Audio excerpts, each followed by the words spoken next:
আজকে বানাবো পটল চিংড়ি। পটল চিংড়ি অনুষ্ঠান বাড়িতে কিন্তু খুবই সুস্বাদু হয়। সেই রেসিপিটা আজকে আমি তোমাদের সাথে শেয়ার করছি। বাড়িতেই খুব সহজে খুব সাধারণভাবে এর স্বাদটা কিন্তু নিয়ে আসতে পারবে। কিভাবে এত সুস্বাদু হয় এই রেসিপি, সেই রেসিপি তোমাদের দেখতে হবে। না দেখলে কিন্তু তোমরা বুঝতে পারবে না।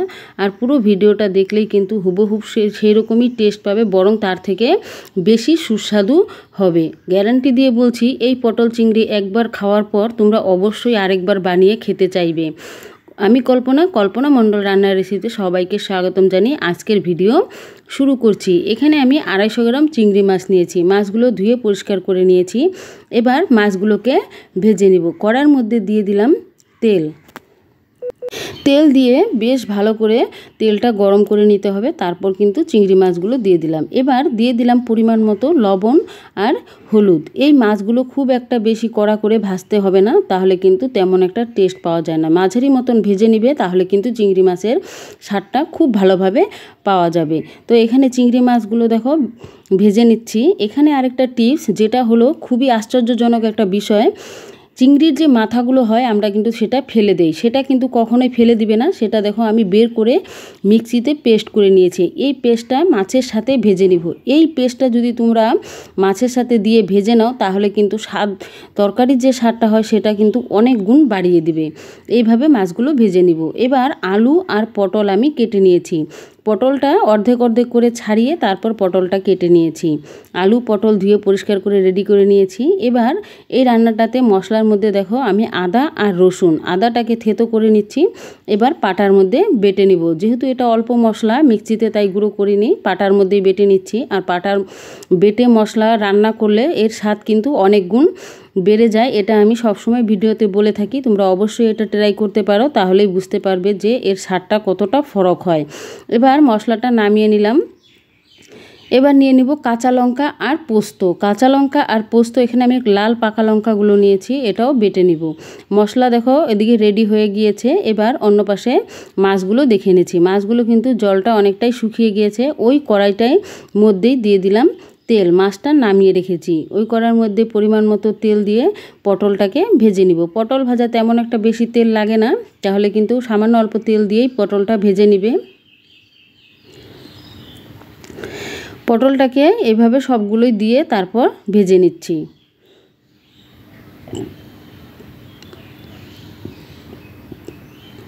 পটলটা যাতে খুব সুন্দর ভাজা হয় তার জন্য দিয়ে দিলাম পরিমাণ মতো হলুদ আর পরিমাণ মতো লবণ। লবণটা দিলে খুব তাড়াতাড়ি সেদ্ধ হবে আর হলুদটা হবে কালার। তো এইভাবে পটলগুলো ভেজে নিব।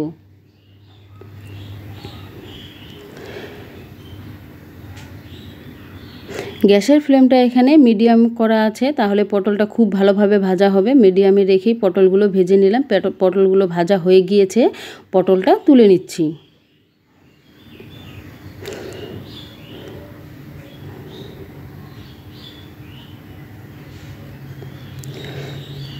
পটল নামানো হয়ে গিয়েছে। এবার ওই কড়ার মধ্যে আরও একটু তেল দিয়ে তারপর ফোড়নে দিয়ে দিলাম আমি তেজপাতা, 2টো দারচিনি আর এলাচ ফোড়নে দিয়ে দিলাম, সামান্য একটু সাদা জিরে।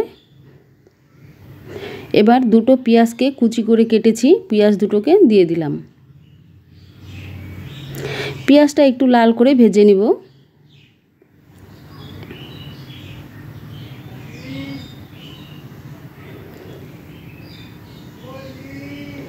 এবার একটা টমেটোকে ছোট করে কেটেছি, দিয়ে দিলাম টমেটো আর পেঁয়াজ একটু নেড়ে চেড়ে নিব।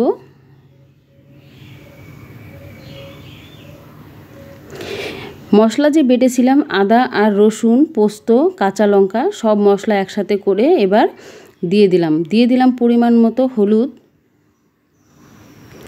কাশ্মীরি লঙ্কার গুঁড়ো কালারের জন্য, দিয়ে দিলাম 1 টেবিল স্পুন জিরের গুঁড়ো, 1 টেবিল স্পুন ধনিয়ার গুঁড়ো। মশলাগুলোকে সব একসাথে মিলিয়ে তারপর কিন্তু ভেজে নিতে হবে। যতক্ষণ না এর থেকে তেল বেরিয়ে আসছে ততক্ষণ থেকে আমাদের এই মশলা কষাতে হবে, যাতে এর কাঁচা গন্ধটা না থাকে। আর আরেকটা কথা, খুব ভালোভাবে মশলা কষানো হলে কিন্তু খেতেও কিন্তু ভালো লাগে। এখানে লবণটা তোমরা পরিমাণ মতো বুঝে দিবে, কেননা পটলেও কিন্তু লবণ দিয়েছি আমি, মাছেও লবণ দিয়েছি, সেই হিসাবে তোমরা লবণের পরিমাণটা বুঝে দিবে। এদিকে মশলাটা দেখো প্রায় অনেকটা কষানো হয়ে গিয়েছে, তেলটা কিন্তু ছেড়ে দিয়েছে। এবার এখানে দিয়ে দিব আলুগুলো কিন্তু আমি আলাদা করে ভেজে নেইনি, মশলার সাথে একসাথে আলুগুলো এখন ভেজে নিব, তাহলে আমার সময়ও কম লাগবে আর খেতেও কিন্তু ভালো লাগবে পটলের সাথে আলুর সাথে মশলাটা ভাজা হলে। গ্যাসেরও চিন্তা করতে হবে, গ্যাসটাও কিন্তু সেইভাবে কম খরচ হবে। তো এইভাবে মশলাগুলো দিয়ে বেশ ভালো করে কষিয়ে নিচ্ছি।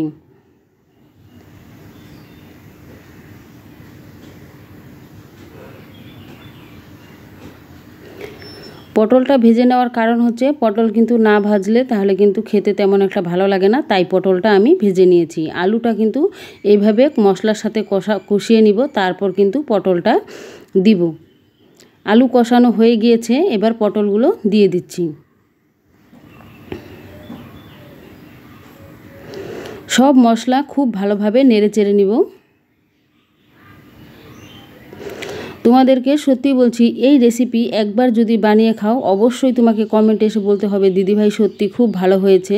তোমরা শুধু একবার বানিয়ে খেয়ে দেখবে, তাহলেই বুঝতে পারবে। এর স্বাদটা কিন্তু অনেকটাই ভালো হয়, আর একবার খেলে বারবার খেতে মন চাইবে। অবশ্যই এখানে গরম জল দিবে। আমি কিন্তু মশলা কষিয়ে তারপর গরম জল দিয়ে দিলাম। এখানে গরম জল দিলে তরকারির স্বাদ অনেকটা ভালো হয়, এর জন্য। এখানে ঝোলের পরিমাণটা তোমরা অবশ্যই বাড়িয়ে বা কমিয়ে নিতে পারবে, যতটা যেই হিসাবে ঝোল খাবে সেই হিসাবে দিয়ে দিবে। আমার যতটুকু প্রয়োজন সেই হিসেবে দিয়ে দিলাম। এবার ঝোলটা খুব ভালোভাবে যখন ফুটে যাবে তখন মাছগুলো এখানে দিয়ে দিব। মাছের যে মাথাগুলো হয় সেটা কিন্তু অবশ্যই এইভাবে বেটে রান্না করে খেয়ে দেখবে, খুব ভালো হয়। এর স্বাদটাও কিন্তু অনেকটা বাড়বে। খুব ভালোভাবে নেড়ে চেড়ে নিয়ে বেশ ভালো করে ফুটিয়ে নিতে হবে। আর এই ভিডিওটা তোমাদের কেমন লাগলো অবশ্যই কমেন্টে কিন্তু জানিও যে রান্নাটা কেমন হয়েছে। যখন এই ঝোলটা খুব ভালোভাবে ফুটে যাবে তখন এর মধ্যে দিয়ে দিলাম আমি 1/2 টেবিল স্পুনের মতো গরম মশলার গুঁড়ো। এখানে ঘিও ব্যবহার করতে পারবে, আমি ঘি দিয়ে করব না, কেননা বাড়ির ন্যাচারাল রান্না, তো এখানে বেশি মশলা ঘি এগুলো বেশি হলে তেমন একটা বেশি ভালো লাগে না খেতে, তাই ঘিটা আমি দিলাম না। তোমরা চাইলে ঘিটা দিয়ে নামিয়ে নিতে পারবে। তো তরকারিটা কিন্তু ফাইনালি আমার রেডি হয়ে গিয়েছে। কেমন হলো অবশ্যই কমেন্টে জানিও, ভালো লাগলে লাইক কমেন্ট শেয়ার করে দিও। একটা বাটিতে সার্ভ করে দেখাচ্ছি, কেমন হয়েছে অবশ্যই তোমরা জানিও। এতক্ষণ ভিডিওটা দেখার জন্য সবাইকে অসংখ্য ধন্যবাদ।